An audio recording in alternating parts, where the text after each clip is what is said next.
नमस्कार, आप देख रहे हैं वॉइस ऑफ कोटपुतली। डालते हैं दिन भर की मुख्य खबरों पर नजर।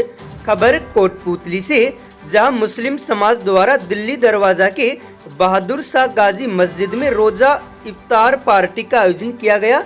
स्थानीय विधायक हंसराज पटेल ने रोजा इफ्तार पार्टी में शिरकत करते हुए मुस्लिम समुदाय के लोगों को मुबारकबाद दी। इस दौरान मुस्लिम समाज के लोगों ने मस्जिद में पानी एवं बिजली की समस्या को लेकर स्थानीय विधायक को ज्ञापन सौंपा। पटेल ने समस्या के जल्द समाधान का आश्वासन दिया। विधायक पटेल ने आपसी भाईचारे का संदेश देते हुए कहा कि हिंदू मुस्लिम समाज एक है और एक रहेगा। इस दौरान लोगों ने विधायक पटेल का भव्य स्वागत किया, तो वहीं शांति व्यवस्था बनाए रखने के लिए एसडीएम ब्रजेश चौधरी, डीवाईएसपी राजेंद्र बुर्डक, थाना प्रभारी राजेश कुमार शर्मा सहित पुलिस प्रशासन मौजूद रहा। इस मौके पर मस्जिद इमाम अशफाक आलम, इरफान कुरैशी, हाजी अनीफ कुरैशी, जावेद कुरैशी, पत्रकार इशाक खान, सदाम कुरैशी, नईम खान, शौकत खान, अब्दुल शतार, शाहरुख टांक, नाजिम खान, सदीक मोहम्मद, इलियास खान, शहजाद कुरैशी सहित मुस्लिम समुदाय के लोग मौजूद रहे।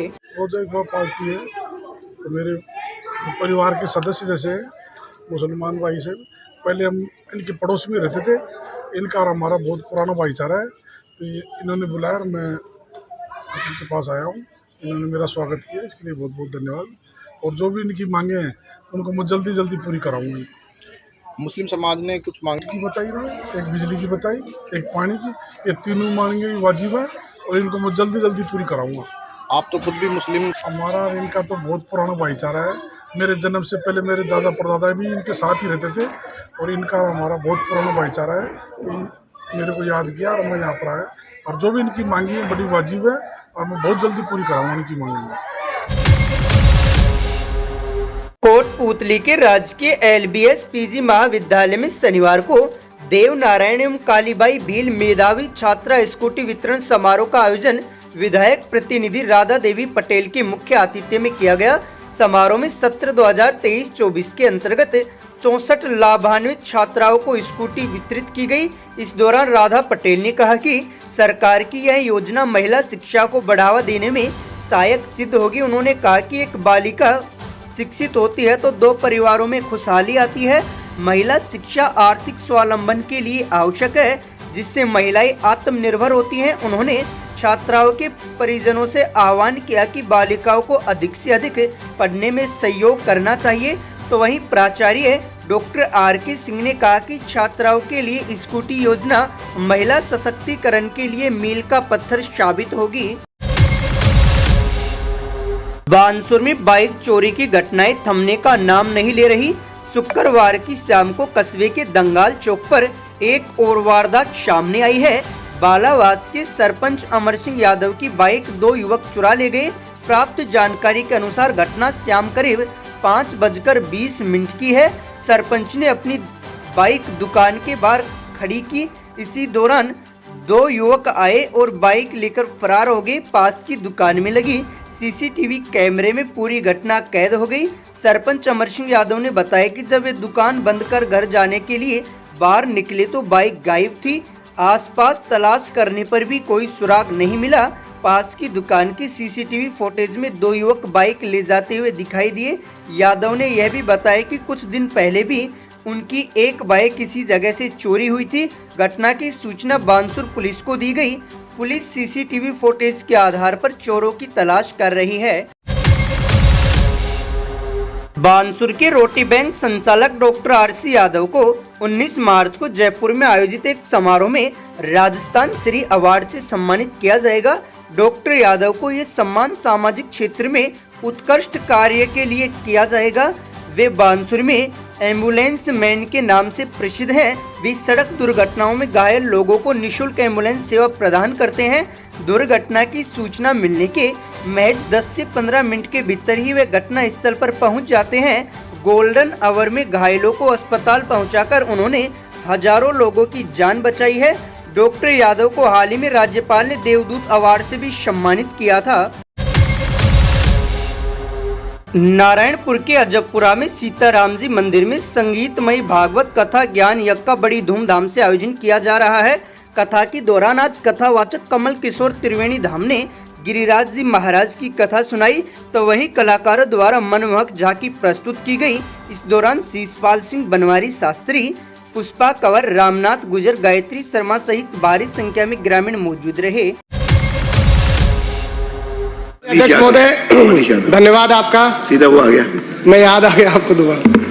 माननीय अध्यक्ष महोदय, मैं आपका ध्यान और पूरे प्रदेश का ध्यान आज जो आरटी के तहत आरटी कानून जो शिक्षक अधिकार 2009 में यूपीए सरकार द्वारा लाया गया था और उसके अंतर्गत प्राइवेट शिक्षण संस्थान में 25% विद्यार्थियों को निःशुल्क अध्ययन करवाने का प्रावधान है। मैं इस विषय में आपसे कहना चाहता हूं कि जो यूनिट कॉस्ट है 2016 से पहले 17,582 रुपये प्रति बालक को यूनिट कॉस्ट के रूप में दिया जाता था खर्चा। उसके बाद में बीते 7 वर्षों में ये घटा करके 13,535 रुपये कर दिया गया। ये स्कूल मैनेजमेंट पर आर्थिक भार का बड़ा कारण है। माननीय मंत्री महोदय से मैं निवेदन करना चाहूँगा कि वर्ष 2024-25 के लिए एनआईसी ने यूनिट कॉस्ट का आकलन कर कम से कम 22,500 रुपये का प्रस्ताव संबंधित विभाग को मंजूरी के लिए भेजा था, लेकिन सरकार ने इसमें रुचि न दिखाते हुए यूनिट कॉस्ट बढ़ाने के प्रस्ताव को नामंजूर करते हुए अब केवल 13,535 रुपये देना तय किया है, जो उचित नहीं है तथा गुणवत्तापूर्ण शिक्षा के प्रतिकूल है। ये यूनिट कॉस्ट सरकारी विद्यालयों पर खर्च होने वाले प्रत्येक बालक के औसत खर्च से निर्धारित की जाती है। दूसरा PP3, PP4, PP5 जो 1 से पहले की 3 कक्षाएं हैं, इनका 2022-23 से 22-23, 23-24 और 24-25 में आरटी के तहत विद्यार्थियों को निःशुल्क अध्ययन करवा रहे थे, जिनका सरकार द्वारा प्रतिवर्ष भौतिक सत्यापन भी करवाया गया है। 2012-13 से लेकर 21 तक का भुगतान इनको किया जा रहा था, लेकिन माननीय न्यायालय के आदेश के बाद में भी इन विद्यालयों को उन कक्षाओं का भुगतान नहीं दिया जा रहा है। मैं निवेदन करना चाहूँगा, साथ ही राष्ट्रीय नवीन शिक्षा नीति में भी नर्सरी कक्षाओं का अध्ययन और अध्यापन अनिवार्य किया गया है, इसलिए उनका भुगतान भी सरकार कराए। अतः पूर्ण रूप से मैं आपसे आशा रखता हूं कि इस विसंगति पर पुनर्विचार करते हुए आप इनको यूनिट कॉस्ट बढ़ा करके 22,500 देने का प्रस्ताव सरकार मंजूर करे।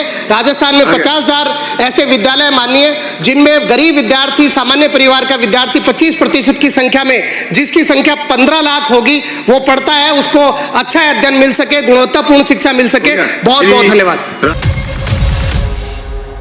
अध्यक्ष महोदय, आपने स्थगन के माध्यम से मुझे प्रदेश के युवाओं की सबसे बड़ी समस्या और विशेषकर जो हमारे बेरोजगार भाई हैं, जो आज कहीं न कहीं संविदा के रूप में अलग अलग कार्यालयों में, अलग अलग जिलों में, लगभग पूरे राजस्थान भर में लगे हुए हैं, मैं उनकी पीड़ा को आज प्रदेश की सरकार के सामने, इस सदन के सामने रखना चाहता हूँ। साहब, मेरा निवेदन है कि लगभग हर ऑफिस में, चाहे वो कहीं के भी हो, किसी भी विभाग की हो, आज वो ऑफिस चल रही है तो संविदा कर्मियों की बदौलत चल रही है, और उन संविदा कर्मियों की बात, उनके हक, उनके अधिकार, उनकी मांगों को अभी तक गौर से सुना नहीं गया, उन पे कोई विशेष काम नहीं किया गया।